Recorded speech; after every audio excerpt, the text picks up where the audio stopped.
প্রজ্ঞাপনে সুস্পষ্টভাবে ১৬টি ধারার কথা উল্লেখ করে বলা হয়েছে যে সেনাবাহিনী এই ম্যাজিস্ট্রেসি ক্ষমতা পাওয়ার কারণে কি করতে পারবে। অর্থাৎ এতদিন যে সেনাবাহিনী মাঠে ছিল, বিভিন্নভাবে সিভিল প্রশাসনকে সহায়তা করছে, সেই সময়টাই কিন্তু সেনাবাহিনীর ম্যাজিস্ট্রেসি কোনো ক্ষমতা ছিল না।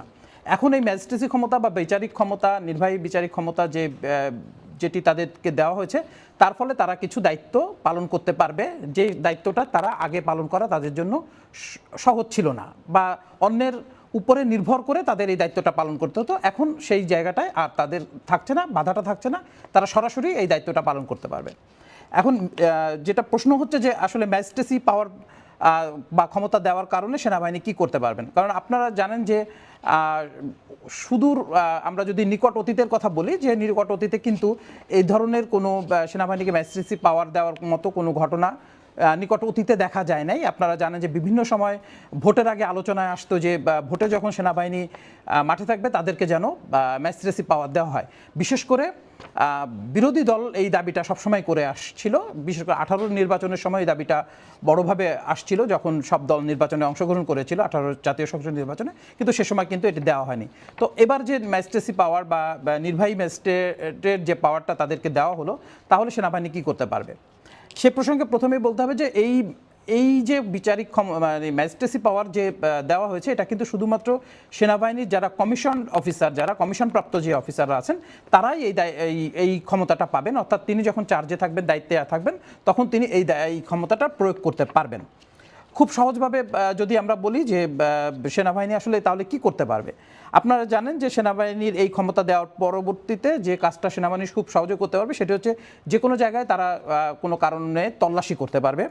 তারা সেখান থেকে কোনো কিছু জব্দ করতে পারবে যদি তাদের কাছে মনে হয় যে এটি অবৈধ বা এটি ক্ষতিকর বা রাষ্ট্রের জন্য নিরাপত্তার জন্য হুমকি বা সাধারণ মানুষের জন্য নিরাপত্তার জন্য হুমকি। এ ধরনের যে কোনো জায়গা কিন্তু তারা তল্লাশি করতে পারবে, এবং সেখান থেকে এইসব পণ্য যদি তারা পেয়ে থাকে যেটি আসলে তারা মনে করেন যে এটি হুমকি হতে পারে, তাহলে কিন্তু সেটা তারা জব্দ করার ক্ষমতা তারা রাখেন।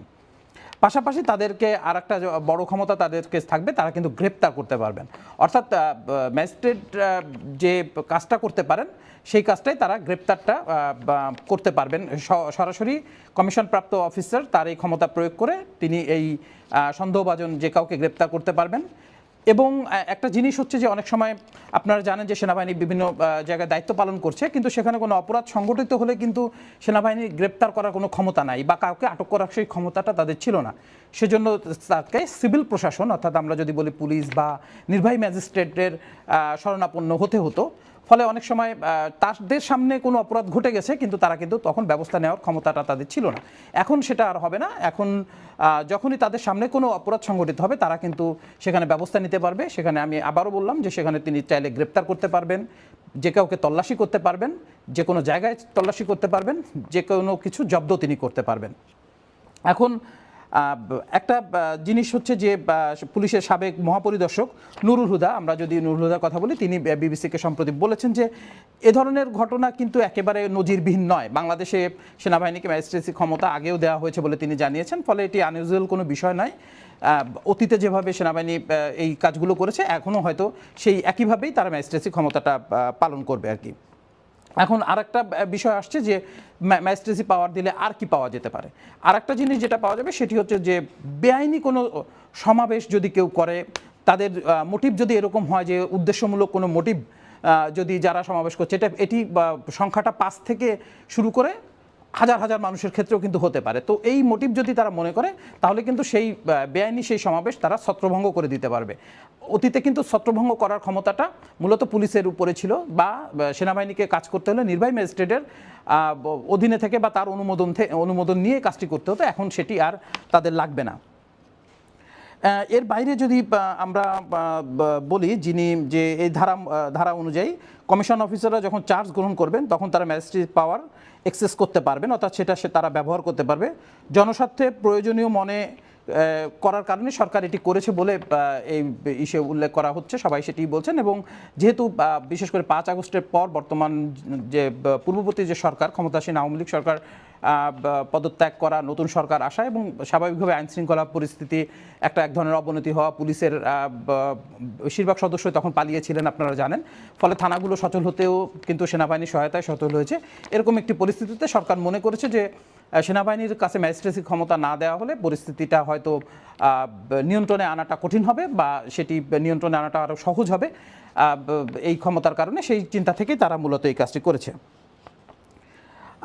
আমরা যদি বলি যে কি কি কাজ করতে পারছে, মোটা দাগে আমরা কিছু বলেছি এবং আপনারা জানেন যে ফৌজদারি দণ্ডবিধি অর্থাৎ আমরা যেটা বলি সিআরপিসি, 1998 সালে এটি তৈরি করা হয় সিআরপিসি, তার আওতায় তারা 16টি ধারার মানে প্রয়োগ করতে পারবেন একজন ম্যাজিস্ট্রেট, অর্থাৎ সেনাবাহিনীর যিনি ম্যাজিস্ট্রেট নির্বাহী আদেশ ক্ষমতা পাচ্ছেন কমিশনপ্রাপ্ত অফিসার, তিনি এটি প্রয়োগ করতে পারবেন। সেই ধারাগুলো হচ্ছে 64, 65, 83, 84, 95-2, 100, 105, 107, 109, 110, 126, 127, 128, 130, 133 এবং 142 ধারা, এই ধারাগুলো তিনি প্রয়োগ করতে পারবেন। এখন 64 ধারাতে আসলে কি বলা হয়েছে? 64 ধারাতে খুব সহজভাবে বলা হয়েছে যে কোনো ম্যাজিস্ট্রেট অর্থাৎ যিনি কমিশনপ্রাপ্ত কোনো অফিসার যিনি ওই মুহূর্তে ম্যাজিস্ট্রেসি পাওয়ার তার আছে, তো তার সামনে যদি কোনো অপরাধ সংঘটিত হয় তিনি তাকে গ্রেপ্তার করতে পারবেন বা গ্রেপ্তারের নির্দেশনাও তিনি দিতে পারবেন। ইভেন আরও কয়েকটি জায়গাতে এই কথা বলা হয়েছে যে গ্রেপ্তারের নির্দেশনা অর্থাৎ তার সামনে অপরাধ সংঘটিত হয়নি কিন্তু কোনো অপরাধী ব্যাপারে তিনি চাইলে গ্রেপ্তারি নির্দেশনা দিতে পারবেন, সেটি সিভিল প্রশাসন, পুলিশ প্রশাসনকে তারা বলতে পারবেন যে আপনারা এটা গ্রেপ্তার করেন। তিনি কিন্তু গ্রেপ্তারি পরোয়ানা জারি করতে পারবেন। তিনি হয়তো ভবঘুরে আছে, সন্দেহভাজন কাউকে ধরলেন, তিনি যদি মনে করেন যে এই অপরাধী, তাহলে তিনি তার সাজার ব্যবস্থা করতে পারবেন। তবে একটা জিনিস হচ্ছে যে ভ্রাম্যমাণ আদালতের মাধ্যমে যে সাজাটা নির্বাহী ম্যাজিস্ট্রেটরা দিয়ে থাকেন তিনি কিন্তু এই ক্ষমতাটা প্রয়োগ করতে পারবেন। সেক্ষেত্রে এই সাজা তিনি সর্বোচ্চ 2 বছরের সাজা তিনি দিতে পারবেন, এর থেকে বেশি সাজার কোনো ধারা কিন্তু তিনি প্রয়োগ করতে পারবেন না। আবার তিনি চাইলে ছেড়ে দিতে পারবেন, মুচলেকা নিয়ে তিনি ছেড়ে দিতেও পারবেন। তারপরে আমি যেটি আগে বলছিলাম যে ওয়ারেন্ট অর্থাৎ গ্রেপ্তারি পরোয়ানা জারি করার ক্ষমতাও কিন্তু তাকে দেওয়া হলো এর মাধ্যমে। এছাড়া কিছু দাপ্তরিক কাজের মধ্যে থাকবে, যেমন হচ্ছে নথিপত্র, ডাক টেলিগ্রাফ কর্তৃপক্ষ দ্বারা অনুসন্ধান ও আটক করার ক্ষমতা। অর্থাৎ ডাক টেলিগ্রাফ আপনারা জানেন যে কথোপকথন, চিঠির মাধ্যমে যদি কোনো অপরাধ সংঘটিত হয় কথোপকথনের মাধ্যমে, সেই জায়গাটা কিন্তু তারা অনুসন্ধানের ক্ষমতা তারা পাবেন আর কি। এছাড়া বিশেষ করে শান্তি বজায় রাখার ক্ষেত্রে যেটি আমরা আপনাদেরকে আগেই বলছিলাম যে সমাবেশ ছত্রভঙ্গ করা, বেআইনি যে কোনো সমাবেশ, আইনের ভিতরে যে সমাবেশ সেগুলো তো স্বাভাবিক রাজনৈতিক দলগুলো তার কর্মকাণ্ড পরিচালনা করে, বিভিন্ন সংস্থা কর্মকাণ্ড পরিচালনা করে, বিভিন্ন সংগঠন মানববন্ধন করে, সেগুলো অব্যাহত থাকবে। কিন্তু কোনো বেআইনি কোনো সমাবেশ করা বা কেউ কোনো উদ্দেশ্যে হতে পারে, সেটি ভাঙচুরের উদ্দেশ্যে হতে পারে, সেটি অন্য কোনো কারণে, তো সেগুলো কিন্তু সরাসরি ছত্রভঙ্গ করা, সেখান থেকে গ্রেপ্তার করা, এই ক্ষমতাগুলো কিন্তু তারা পাবে। এবং একটা বলা হয় যে স্থানীয় উপদ্রবে ক্ষেত্র বিশেষে ব্যবস্থা নেওয়ার ক্ষমতা আদেশ তারা জারি করতে পারবে। অর্থাৎ এমন কোনো স্থানীয়ভাবে সাধারণ মানুষের জানমালের ক্ষতি হতে পারে, সাধারণ মানুষকে ডিস্টার্ব করা অর্থাৎ আমরা যেটা উপদ্রব বলি, সেই উপদ্রব হতে পারে, এমন কোনো ঘটনা যদি তাদের সামনে আসে সেখানে তারা এক ধরনের আদেশ জারি করতে পারবেন যে এটি করা যাবে না বা এই ধরনের কাজগুলো করা যাবে না। মোটা দাগে এই হচ্ছে একজন নির্বাহী ম্যাজিস্ট্রেটের ক্ষমতা। আমরা যেটি সিআরপিসি আইন অনুযায়ী এবং সরকারের প্রচলিত আইন অনুযায়ী, যেটি আপনারা জানেন যে নির্বাহী ম্যাজিস্ট্রেটরা অর্থাৎ যারা বিচারিক ম্যাজিস্ট্রেট নন, অর্থাৎ আমরা যদি বলি বিশেষ প্রশাসনের মাধ্যমে তারা মূলত যারা এই দায়িত্ব পালন করেন বিভিন্ন জেলা, থানা, উপজেলাতে তারা দায়িত্ব পালন করেন, তারা যে ক্ষমতাটা আসলে এতদিন ভোগ করেন সেই ক্ষমতাটা কিন্তু ভোগ করতে পারবে একজন সেনাবাহিনীর একজন কমিশনার অফিসার। সেটি মূলত এই প্রজ্ঞাপনের মাধ্যমে জানিয়ে দেওয়া হয়েছে এবং এর ফলে এই অফিসারদেরকে আর কোনো ব্যাপারে ব্যবস্থা নেওয়ার জন্য, তড়িৎ ব্যবস্থা নেওয়াটা তাদের জন্য সহজ হবে। কোনো ব্যাপারে ব্যবস্থা নেওয়ার জন্য তাদের সিভিল প্রশাসনের জন্য কিন্তু অপেক্ষা করতে হবে না। এখন তাহলে তারা কাজ করবেন কিভাবে? এখানে প্রজ্ঞাপনে বলা হয়েছে যে জেলা ম্যাজিস্ট্রেটের সাথে সমন্বয় করে তারা কাজ করবেন, কিন্তু তারা এই নয় যে জেলা ম্যাজিস্ট্রেট কোনো নির্দেশনা তার কাছ থেকে অনুমোদন নিয়েই তাদের কাজে করতে হবে, বিষয়টা কিন্তু তা নয়। তারা জেলা ম্যাজিস্ট্রেট অর্থাৎ জেলা প্রশাসক যিনি থাকেন বা তার ইসের মধ্যেই তারা থাকবেন, কাজের সঙ্গে সমন্বয় তাদের মধ্যেই থাকবে, কিন্তু নিজে স্বেচ্ছায় তারা এখন থেকেই এই নির্বাহী ক্ষমতাটা প্রয়োগ করতে পারবেন। দর্শক, এই ছিল এখনকার মতো।